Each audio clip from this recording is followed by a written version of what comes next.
Alors en fait, ce débat d'orientation budgétaire traduit ce que l'on pourrait appeler les 7 péchés capitaux de la gouvernance de l'Ukraine, et c'est ce que nous allons nous efforcer de démontrer.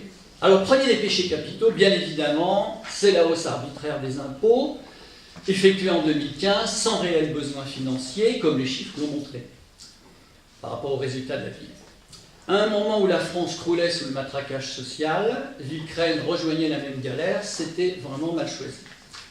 Comme nous l'avons démontré aussi, c'est près de 5 millions d'euros sur la mandature que devront payer en aggravation fiscale les Ukrainois. Affirmer que les impôts n'augmentent pas en 2018, ne changez pas les taux, bien sûr, mais il y a une partie d'inexact dedans, puisque les augmentations se perpétuent mécaniquement chaque année. C'est bien pour ça qu'on passe d'environ 4,2 millions à plus ou moins 5 millions, tel que je l'ai mentionné. Le deuxième des péchés capitaux, c'est le péché originel de l'augmentation des frais de personnel, dont personne ne discerne l'effet qu'elle a eu sur les services apportés aux habitants. Une seule ligne de chiffres accablant, les dépenses de personnel, c'est dans votre tableau, passe de 5 975 000 euros en 2015 à 6 850 000 potentiellement en 2018, soit une augmentation de 12,8%. Alors, à part une croissance spectaculaire, quelle entreprise pourrait se permettre d'avoir une augmentation du frais de personnel à l'heure actuelle de 12,8%? Bien sûr, il y a des augmentations normales, je les accepte. Il y a des récompenses d'employés méritants, c'est logique aussi. Il y a un accroissement du nombre de personnels dans le scolaire et le périscolaire. Il y a ce glissement technique, ce glissement technicité de l'IS, etc., etc. Vous avez mentionné des choses, 50 000 euros par-ci, etc. Très bien. Mais malgré tout, 12,8%, c'est largement au-delà de tout ça dans le global. Donc nous sommes plombés par cette décision nocive que vous avez prise en 2014-2015 et par la suite, et nous allons les traîner comme un boulet jusqu'en 2020, aggravés, comme vous l'avez expliqué, par les augmentations incompressibles. C'est évident. Troisième péché capital, c'est la dette. Alors au début, on ne s'inquiétait pas trop, parce qu'il y a quand même un financement important sur le bois d'Auteuil, et du groupe Mélanie Bonis. Mais tout de même, selon vous, de 2008 à 2013, l'Ukraine était mal gérée. Ok. En 2013, les dettes s'élevaient à 5,4 millions, soit 552 euros par habitant, correspondant à 47% des recettes. C'est ce qui avait fait dire malencontreusement à Christian Fossoyeux que l'Ukraine en 2012 était sur le point d'être administrée par le préfet, c'est-à-dire juste l'indépendant.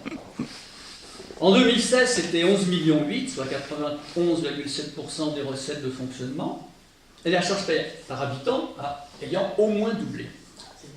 En 2013, il fallait 3 années et demie d'épargne pour rembourser la dette, c'est ce que l'Europe nous indique, et il faut 9 années et demie en 2017. Bon, bien sûr, entre-temps, il y a un grand investissement qui est rentré. Ce que je veux dire, c'est que cet enjeu de dette, il n'est pas anodin.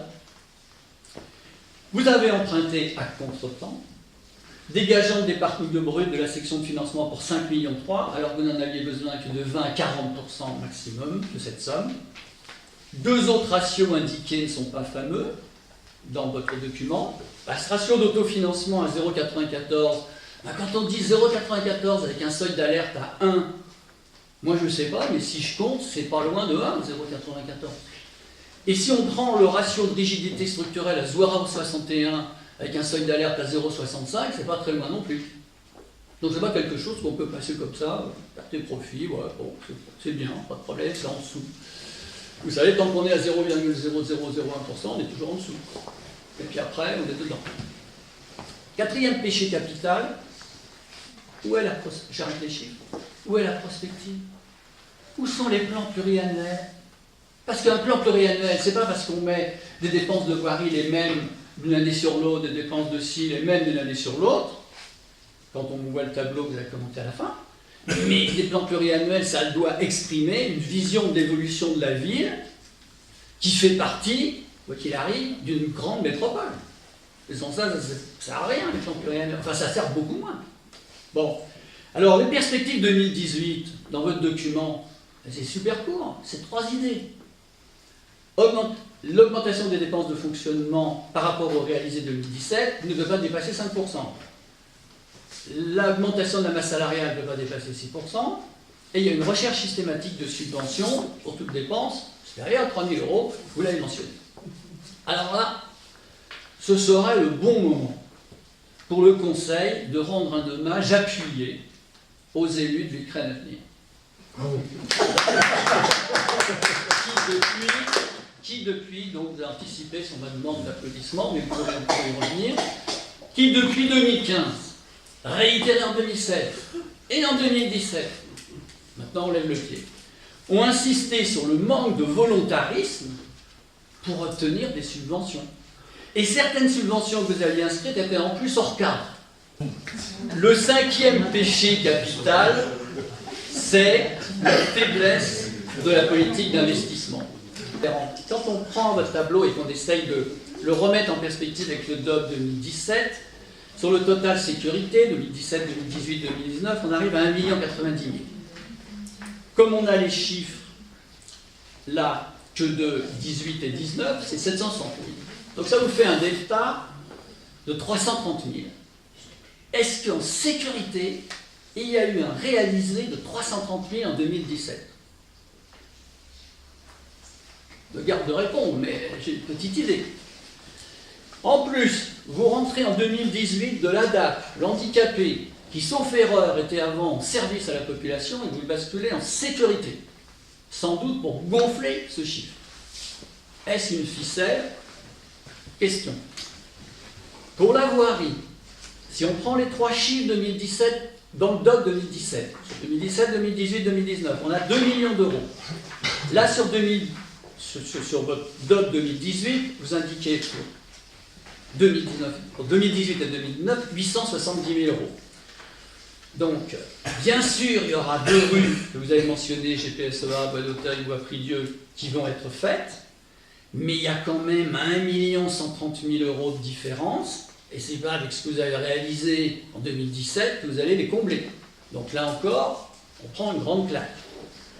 Sur le patrimoine communal, dans le DOT 2017, indiqué pour les 3 années, 1 570 000, 1 10 000, 930 000, ça fait 3 538 000.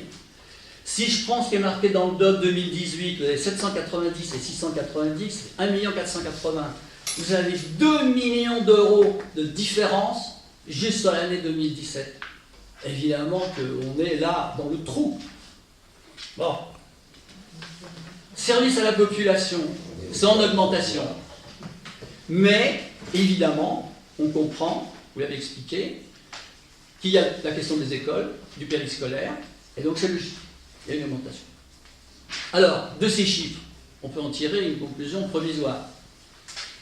On est quand même, parce que j'avais posé la question en commission des finances, donc il y a eu un échange dessus, donc il semble que la population réelle de l'Ukraine, c'était ce qu'on a dit en commission des finances, il semble que la population réelle de l'Ukraine en ce moment s'établisse à 11 100 habitants minimum, peut-être 11 500, c'est pas ce qu'on a dit. Voilà, bon, au moins un chiffre, ça va.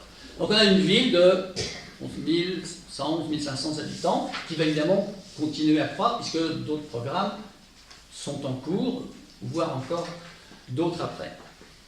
Alors, cette conclusion, c'est qu'avec l'arrivée des nouveaux habitants, quand on compare ce qui était consacré avant et ce qui risque d'être consacré maintenant, ben la part de l'investissement dans la ville s'amenuise fortement. Et en global, et par habitant. Même si chaque habitant supplémentaire a évidemment une augmentation additionnelle qui est inférieure au coût moyen de départ, c'est évident. Bon, mais quand même, on aura, à fin 2019, ce sera un moment de réflexion des habitants, l'Ukraine offrira comparativement moins de services qu'en 2014. Début 2014. Question, le dojo à Pironi, est-ce que c'est abandonné ou... C'est une question, aucune On va y repenser là-dedans. Le centre technique municipal que vous avez mentionné, avec les 400 000 € dedans, est-ce que c'est vrai? C'est une question. Est-ce que vraiment c'est le budget qui suffit? Est-ce que il y aura un transfert de la cuve gasoil, de l'endroit où elle est, vers l'autre? C'est une question, hein. Peut-être que ça suffit, mais c'est normal pour la pause. Dans les divers travaux voiries, ils sont écrits plafonnés à 100 000 € par an jusqu'en 2020. Alors, question. Faudra-t-il s'équiper de 4 roues motrices renforcées pour circuler dans Villecresnes, comme actuellement rue du Bois-Pridieu? Ou vraiment, là, il faut un 4x4. Hein. Plus la tenue. 6e péché capital. Vous n'expliquez pas clairement comment vous financez. Alors, on va prendre 2,9 millions d'investissement. Parce que vous avez donné quelques éclairages. Effectivement, les 2,63 millions qu'on a dans le tableau, donc vous avez indiqué que ça ne reprenait pas tout. Donc, je ne fais pas de remarques sur les chiffres qui sont différents. On prend 2,9 millions. Comment on les finance? Avec un ratio d'autofinancement à 0,94, même si il faut le compléter d'un tout petit peu de dépenses qui ne sont pas encore rentrées sur le chapitre 011-012, comme on l'a vu en commission des finances, mais j'ai posé la question, on m'a répondu que c'était quand même assez faible, donc bon, ça n'a pas une grande incidence. On a eu une épargne brute en 2015 de 2,1 millions, de 1,8 en 2016, c'est dans le tableau, 1,4 en 2017, et à combien va-t-on être en 2018? Bon, là, il est planifié 13 750 000 en recettes de fonctionnement, page 19, 12 883 000 en dépenses de fonctionnement, page 24. 867 000 de différence. Comment, à partir de cette base de 867 000, finance-t-on 2,9 millions? Bon, je sais comment on finance, mais ça vaut quand même une question, sans recourir à l'emprunt, puisqu'on n'y recourt pas. 7e péché capital, en fait, c'est pas de fil conducteur. Manque de précision, parfois, mais pas toujours, confusion. Or, l'effort souligné en préambule, la lecture de ce ROC pose les questions suivantes. On a le sentiment, donc comme c'est un sentiment, c'est forcément subjectif, mais on a le sentiment que vous avez inscrit des dépenses de circonstances en fonction de ce que l'on lit sur les réseaux sociaux, et que c'est en fait pour calmer le jeu. Bon, mais au quotidien, la dégradation de l'animation de la ville, du culturel, du service à la population, des investissements, s'amplifie. Et on se demande même si vous en avez conscience. C'est un peu comme si vous ne vouliez pas être réélu. Position où vous fustigiez l'augmentation des dépenses de fonctionnement. On a montré qu'elles étaient très importantes. En 2018, 572 000, en fonction de votre tableau. 572 000 €. De même pour l'augmentation de la masse salariale, j'en ai déjà parlé. Vous l'avez mentionné aussi à un moment donné, comment ça va cadrer avec les règles imposées par le gouvernement? Les investissements nécessaires à Villecresnes fondent comme une peau de chagrin. La situation financière réclame tout de même une vraie surveillance. En fait, il semble que vous coupez sur des... mais on le verra au compte administratif. Oui, que vous coupez sur des mini-dépenses, ce qui pourrit la vie au quotidien, mais que vous laissez aller sur d'autres secteurs. Avec nos chiffres 2008-2013, nous n'avons pas à rougir par rapport aux chiffres 2015-2018. Nous nous projetons en 2020 et nous nous demandons au 4e budget de votre mandature où on sera Villecresnes à cette époque. Circulation, stationnement, transport en commun, accessibilité, état de santé des commerçants, développement de la vie économique, vie associative, accès aux soins, etc. Tout ce qui fait le caractère d'une ville. Donc pour le titre, malgré les contraintes, bien vivre la ville, c'est pas gagné.